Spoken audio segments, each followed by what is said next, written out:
Hello students, मैं आशीष चंद्रावत स्वागत करता हूं आप सभी का विनायक एजुकेशन ग्रुप के सेट के ऊपर।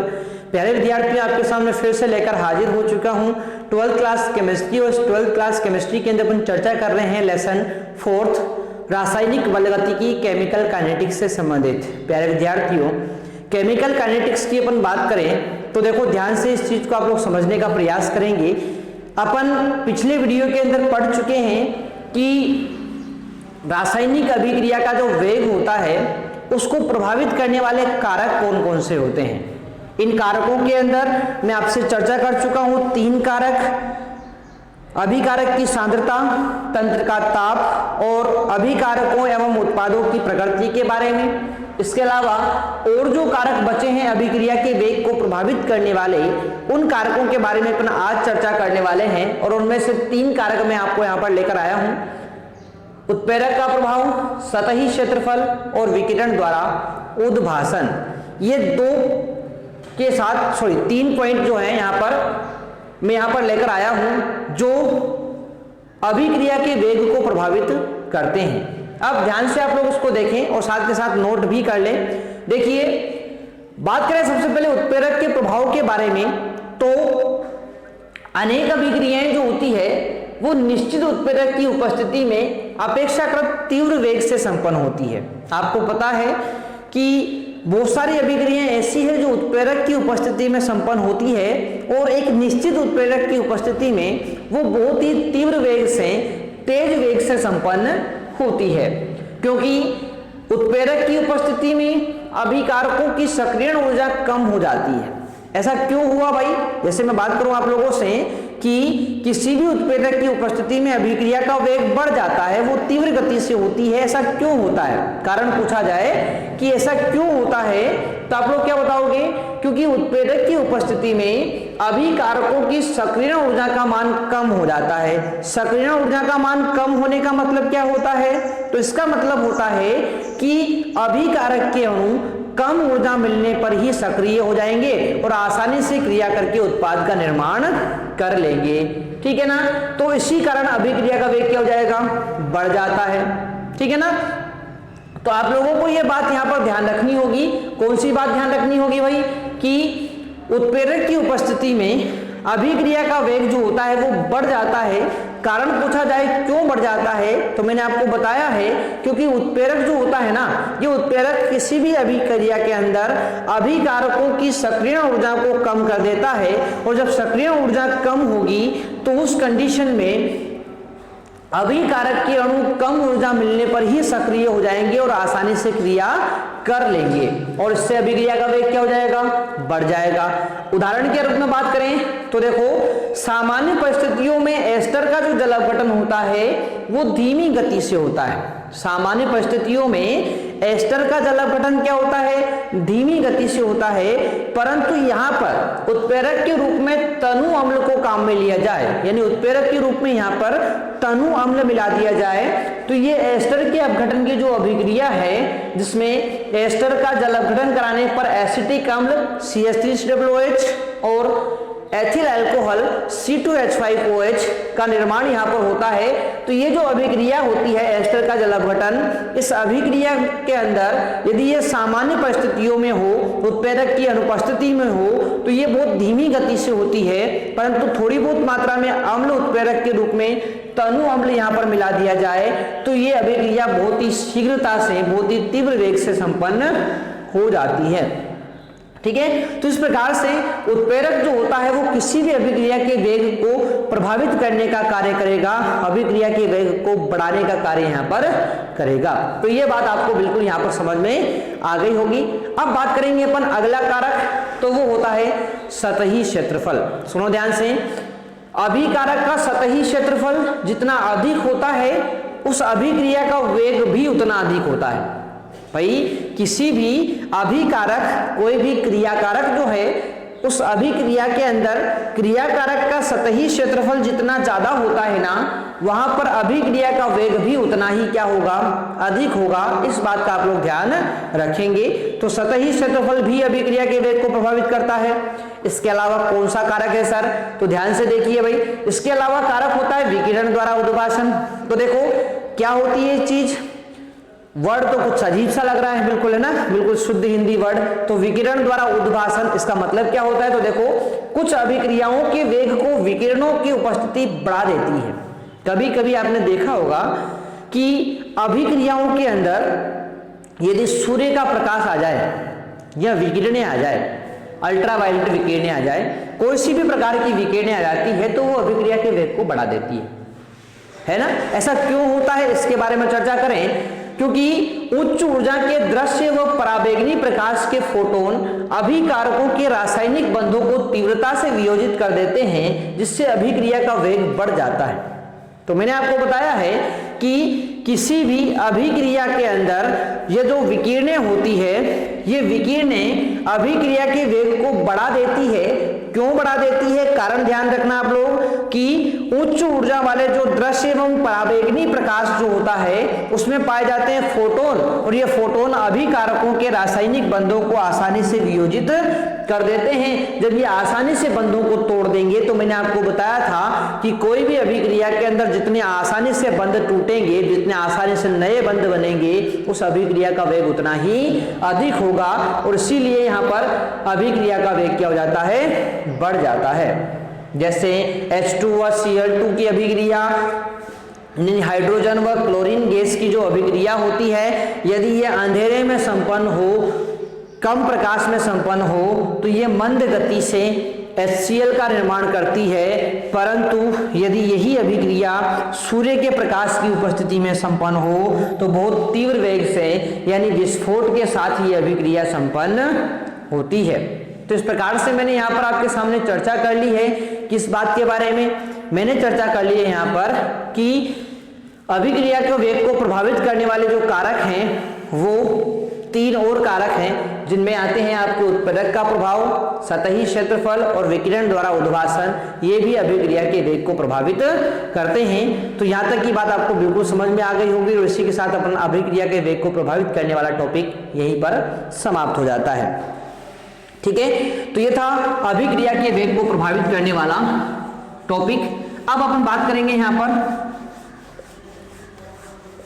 एक बहुत ही महत्वपूर्ण टॉपिक। मैंने आपको बताया है कि अपन इसमें यानी कि इस पाठ के अंदर अभिक्रिया के वेग के बारे में विस्तार से पढ़ेंगे। इसके अलावा अभिक्रिया की क्रियाविधियों के बारे में विस्तार से पढ़ेंगे, और कौन कौन सी अभिक्रियाओं को पढ़ेंगे। तो मैंने आपको बताया था यहाँ पर कि अपन शून्य कोटि अभिक्रिया को पढ़ेंगे, इसके अलावा प्रथम कोटि अभिक्रिया को पढ़ेंगे, और द्वितीय कोटि अभिक्रिया को अपन पढ़ेंगे। यानी 3 अभिक्रियाओं के बारे में अपन विस्तार से जानकारी यहाँ पर लेने वाले हैं। तो ध्यान से आप लोग इसको पढ़ने का प्रयास करें। और टॉपिक है अपना यहाँ पर अगला वाला, शून्य कोटि अभिक्रियाएं, यानी ऐसी अभिक्रियाएं जिनमें अभिक्रिया की कोटि क्या होगी? शून्य होगी। इसके बारे में अपन चर्चा करते हैं। तो बहुत ही महत्वपूर्ण टॉपिक है शून्य कोटि अभिक्रियाएं। शून्य कोटि अभिक्रियाएं तो किसे कहेंगे? तो देखो, वे अभिक्रियाएं जिनमें अभिक्रिया का वेग अभिकारकों की सांद्रता पर निर्भर नहीं करता है, यानी कि अभिकारकों की जो सांद्रता होती है उस पर अभिक्रिया का वेग निर्भर नहीं करेगा। तो ऐसी अभिक्रियाओं को अपन शून्य कोटि अभिक्रिया कहते हैं। तो ये परिभाषा आप लोग यहाँ पर ध्यान रखेंगे। तो लिख लेते हैं, वे अभिक्रियाएं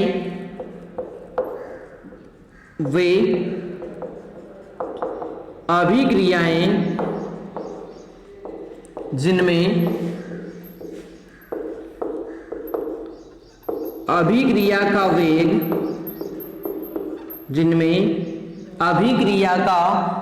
वे अभिक्रियाएं जिनमें अभिक्रिया का जो वेग होता है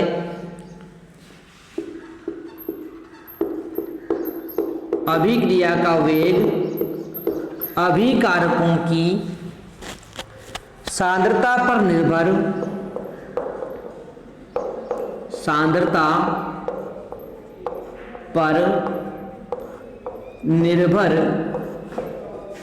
नहीं करता है।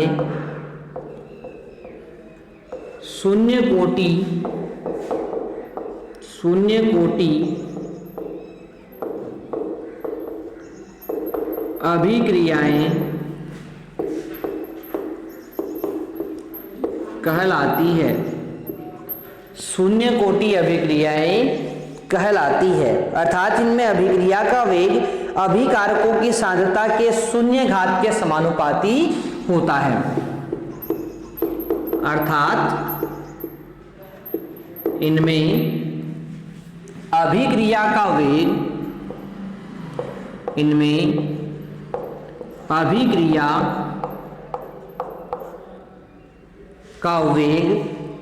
क्रियाकारकों की, या बोल सकते हो अभिकारकों की सांद्रता के शून्य घात के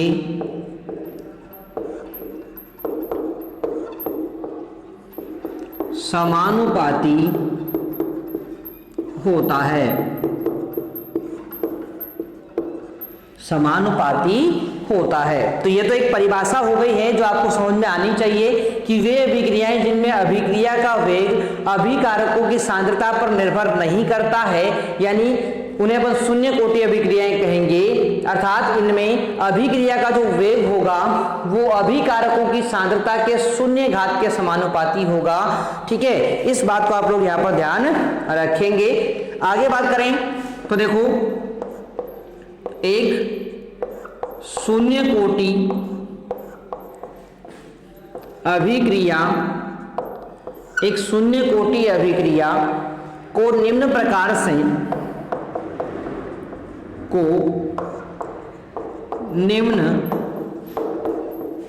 से निरूपित किया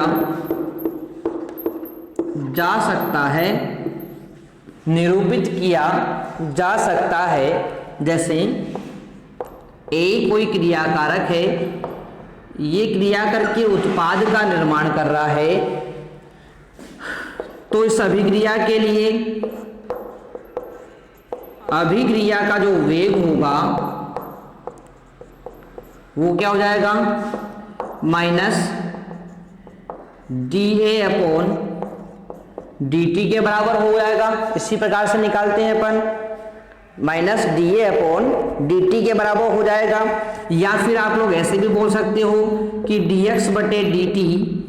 dx/dt समानुपाती सांद्रता A की, क्रियाकारक सांद्रता A की घात 0 के समानुपाती होगा। ये चीज भी आप लोग बोल सकते हो। dx/dt समानुपाती हटाएंगे तो एक समानुपाती स्थिरांक आ जाएगा k, जिसको अपन k0 से प्रदर्शित करेंगे क्योंकि ये शून्य कोटि अभिक्रिया है। और आगे बात करें तो आपको पता होना चाहिए किसी भी संख्या की घात 0 होती है तो उसका मान कितना हो जाता है, 1 हो जाता है। तो यहाँ पर इसका मान कितना हो जाएगा, 1। तो यहाँ पर dx/dt बराबर k हो जाएगा। अब इस अभिक्रिया से आपको ये पता चलता है, क्या पता चलता है इस अभिक्रिया से, कि ये है अभिक्रिया का वेग और ये किसके बराबर है, स्थिरांक के बराबर है। यानी अभिक्रिया का जो वेग होता है शून्य कोटि अभिक्रियाओं में वो क्रियाकारकों की सांद्रता के शून्य घात के समानुपाती होगा। ये चीज अपने यहां से पढ़ रहे हैं। ये अभिक्रिया का वेग dx/dt से अपन लिखते हैं, ये क्रियाकारक की सांद्रता के शून्य घात के समानुपाती होगा। जैसे अपन समानुपाती हटाते हैं तो स्थिरांक आएगा k0, ठीक है। और a की पावर 0 है, यानी कि किसी भी संख्या की घात 0 होती है तो उसका मान 1 हो जाता है, यानी इसका मान 1 हो गया। dx/dt बराबर k0 अपने पास आ चुका है। तो किसी भी शून्य कोटि अभिक्रिया जो होती है उसमें अभिक्रिया का वेग अभिकारकों की सांद्रता पर निर्भर नहीं करेगा। ये बात आप लोग ध्यान रखेंगे कि यहाँ पर कोई अभिकारक की सांद्रता नहीं आ रही है, ठीक है। तो ये बात आप लोग यहाँ पर ध्यान रखेंगे। तो शून्य कोटि अभिक्रिया के बारे में एक सामान्य सी जानकारी मैंने आपको दे दी है, ठीक है। चलो तो बढ़ते हैं अपन आगे की तरफ। इस समीकरण के बारे में कुछ सामान्य सी बात मैं आपको बता दूं समीकरण नंबर 1 के बारे में, कि यहाँ पर अपन क्या लिख सकते हैं, अर्थात अभिक्रिया का वेग, इसके बाद अपन लिखेंगे कि अर्थात अभिक्रिया का वेग अभिकारकों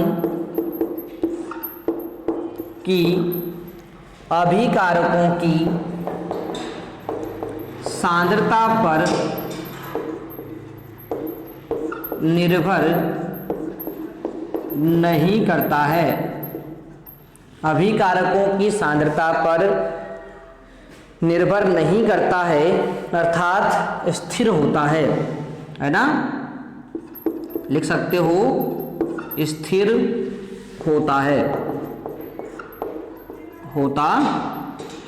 और ध्यान रखें ये जो समीकरण आपको बताइए ना dx बटे dt बराबर k0, यह अवकल समीकरण है, यह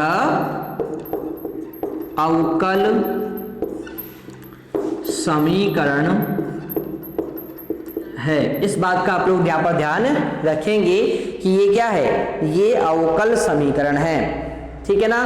तो यहां तक की बात आपको बिल्कुल समझ में आ गई होगी शून्य कोटि अभिक्रिया से संबंधित। अब आगे इस चीज को अपन बढ़ाते हैं यहाँ पर और अब बात करेंगे अपन समाकल समीकरण के बारे में। जिसके बारे में समाकल समीकरण, ये अवकल समीकरण आपको समझ में आ गई है। अब बात करेंगे अपन समाकल समीकरण के बारे में, यानी किस प्रकार से अपन समाकल समीकरण यहां पर प्राप्त करते हैं, ठीक है। तो इसके बारे में अपन यहां पर चर्चा करेंगे, ध्यान से आप लोग उसको देखें।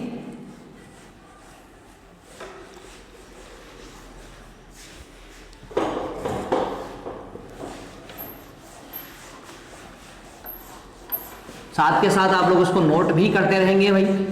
कहीं पर दिक्कत आती है तो कमेंट बॉक्स में कमेंट करके मुझे बता सकते हैं आप लोग, सारी प्रॉब्लम आप लोग को की यहाँ पर सॉल्व की जाएगी, ठीक है। तो समाकल समीकरण यानी उसी के आगे अपन बात करेंगे समाकल समीकरण के बारे में। तो देखो जो अपन ने समीकरण अभी एक लिखी थी, समीकरण एक से अपन क्या लिख सकते हैं, अपन ने लिखा था dx बटे dt बराबर k0 अपन ने लिखा था। इस dt को मैं इस तरफ ले जाऊं तो क्या हो जाएगा, dx बराबर k0 dt अपने पास आ जाता है समीकरण नंबर 2। इसका अपन क्या कर देते हैं समाकलन, तो समाकलन करने पर समाकलन dx बराबर k0 स्थिरांक है इसलिए बाहर आ जाएगा और समाकलन किसका हो जाएगा, dt का समाकलन हो जाएगा। dx का अपन समाकलन करते हैं तो आता है क्या x, k0 तो वैसा का वैसा ही रहेगा और dt का अपन समाकलन करते हैं तो यहां पर आता है t प्लस c अपने पास आ जाता है। समीकरण नंबर 3 अपन इसको यहां पर दे देंगे।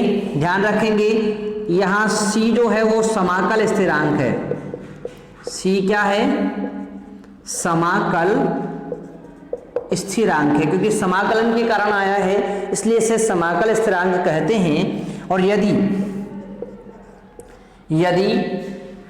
t बराबर 0 पर x बराबर 0 हो, तो यदि t बराबर 0 पर x बराबर 0 हो